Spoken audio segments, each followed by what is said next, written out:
Okay, on this YouTube video, we're going to talk about commitment to the cause. You know where you want to go. And every time you reach another level, it takes a greater commitment.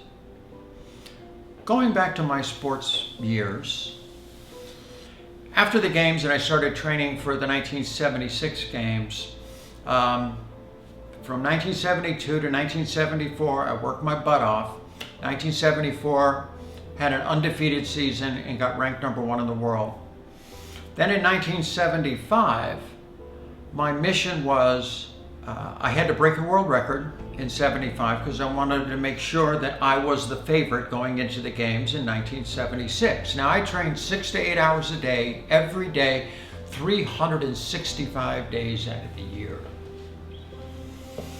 That 1975 season I had worked so hard for, but it seemed like I was just doing all of this work, training 6 to 8 hours a day to get back up to the same level I was the year before. I couldn't seem to get it to that next level, and I was wondering about my commitment level to this and what is it? How do I get to that next level? And I knew I was in better shape, technique-wise was better, but I wasn't getting the performances. So I started thinking to myself, you know what? You're putting all your eggs in this one little athletic basket. Maybe you need to be a more well-rounded human being. You know, I was working in the insurance business at the time, selling life insurance. Maybe you need to spend more time with that, family issues, this and that. You got all your emotional eggs in this one little Decathlon basket, you know, and that's kind of scary when you put everything in there. And I started thinking that I got to keep this all in proper perspective. And I went to our national championship in the Decathlon, which I'd won for the last 2 years. I got to the pole vault competition, which is a couple from the end.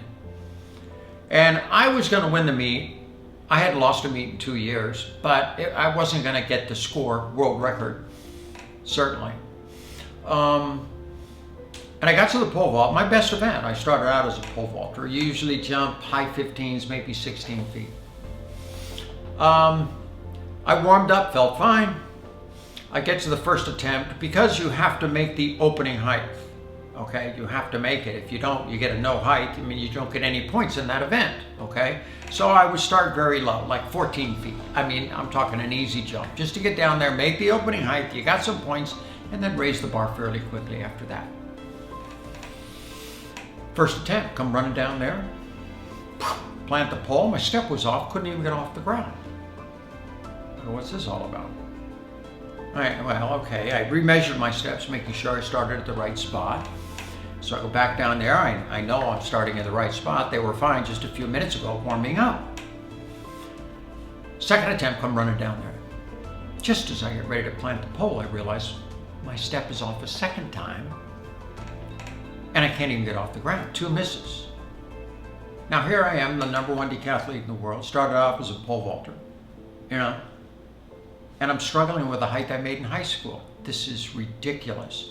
Now my heart's pounding, the adrenal glands are flowing. I grab my pole, I run the opposite direction to try to get my steps back, and every time I hit my foot right on the mark, because your foot has to land exactly underneath your hands. And I did that a couple times the opposite direction just to make sure it was right. Now I know my steps are right. Let's get down there, big fella, and let's just get over the bar. My heart's pounding, my adrenal glands are flowing. I come pick up that pole, I come flying down that runway, boom, plant the pole, step was off a 3rd time, couldn't even get off the ground. I kind of land in the pit, 3 misses, I'm out of there. I lost the meet. Devastated about what has just happened. I just couldn't believe it. I'm thinking world records, and here I am struggling with the height I made in high school. This is ridiculous. I've worked so hard for this. I think I've been totally committed to what I'm trying to accomplish here. I leave the meet, did not throw the javelin or run the 1,500 meters. At this point, I don't even want to see Decathlon. I just want to get the heck out of here. It was in Santa Barbara, so I drive my car back up to San Jose. And over the next few days, this is really, really bothering me. What did I do wrong? What's happening here? Why have I worked harder than I've ever worked for something in my life, and I've just came back up to this same level? Maybe I should keep all of this in proper perspective. Maybe you don't know how to get to the next level. World record. Put it this way, you set a world record in the Decathlon. Nobody who has ever set foot upon this earth has ever done that. Why should that be me? I'm no special human being. I'm just little old me, okay? Out there with my dog and my friends, and we're training. So I used to run a lot of hills. And I was up at Stanford. I lived in the Bay Area. I was up at Stanford on their golf course with my good buddy Vince. And we're getting our workout in, and I'm preparing for the next meet. But this thing about no hiding in the vault was really, really bothering me. So we'd done half the workout, and we're there, and we're stretching out, and we're on the grass.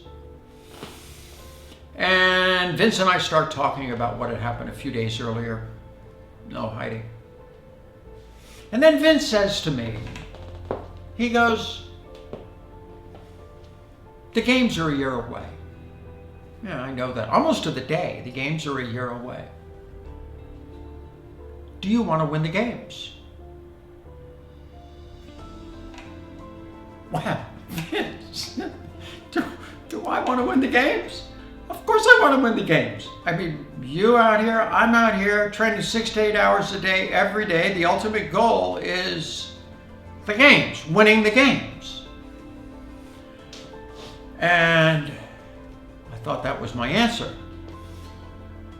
And then he goes,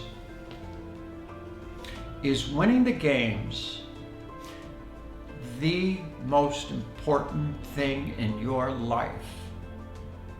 To win the games. Wow. When he said it, nothing happened in my head. It was blank. And nothing came out. And I kind of sat back, kind of shocked by my little old brain and what it was doing, kind of blanked out. I said, let me think about this. Is winning the games the most important thing in my life? Meaning, if I go to the games and lose, do you die? Is like life over? I mean, how bad is that? So I said, Vince, I don't have an answer. I said, let me think about that for a second. Because I'm thinking about keeping the insurance business going, being a more well-rounded human being. Don't put all your eggs in this one little Decathlon basket over here, okay? What happens if you lose? So I got up, I went for a run. And I'm all by myself running this golf course. And this little simple question is running through my head. Is winning the games the most important thing in my life? Not second, not third, not fourth, not fifth. Winning. So as I'm running along, I'm thinking, how do I answer that question? Let's evaluate the answers.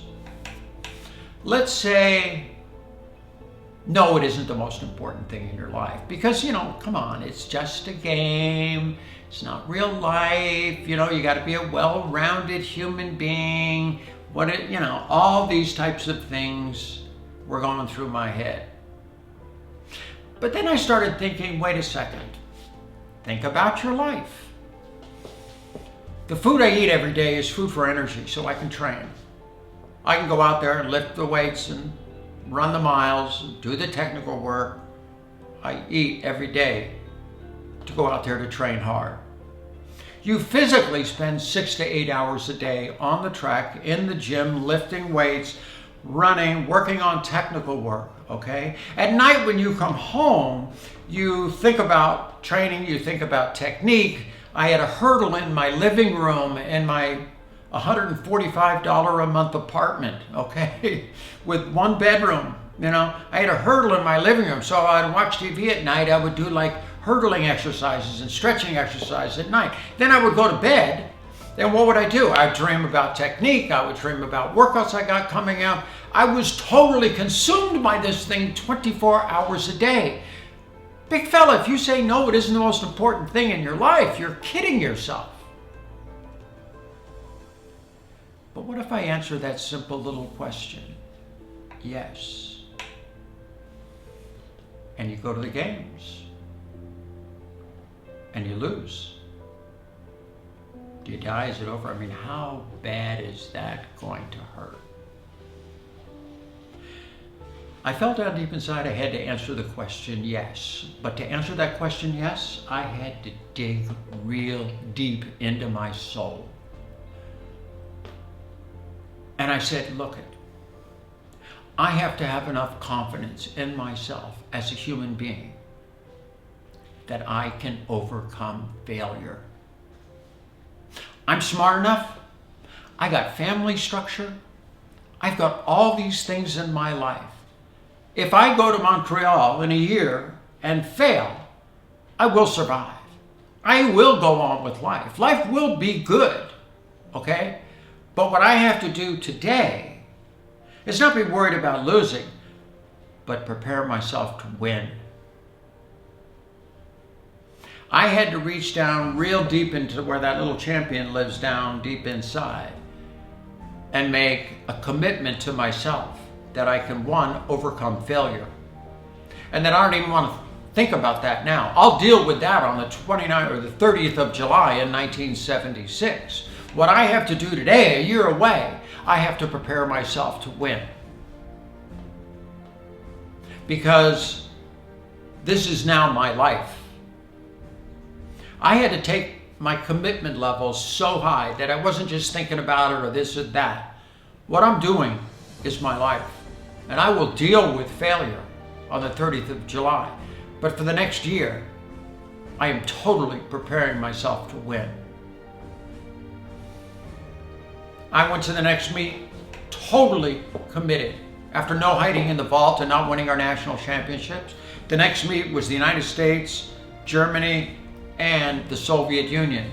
There was a gentleman going to be there. His name was Nikolai Avilov of the Soviet Union. 3 years earlier, I saw him standing on top of a platform in Munich, Germany, receiving a gold medal, setting the world record. He was the world record holder at the time. This was the guy I thought about every day while I'm running. I wonder what he's doing in the Soviet Union on the other side of the earth. And he was going to be there. Oh, I got my hands on the starting line of that first event and I was so committed, mind, body, and soul, to winning. Went out, scored 8,534 points, broke the world record for my first time, beat Avilov, beat his world record right in front of him. But I realized right then about commitment and how far we have to be committed to what we're trying to do. We think we're committed. You know, we're doing the work every day and this and that, but down in our soul where that champion lives, we have to be totally committed. It has to be our life. And from that point on, it was. I broke the world record 2 more times the next year, went on to win the games, and never once thought about failure. All I thought about was winning, because I was totally committed to winning.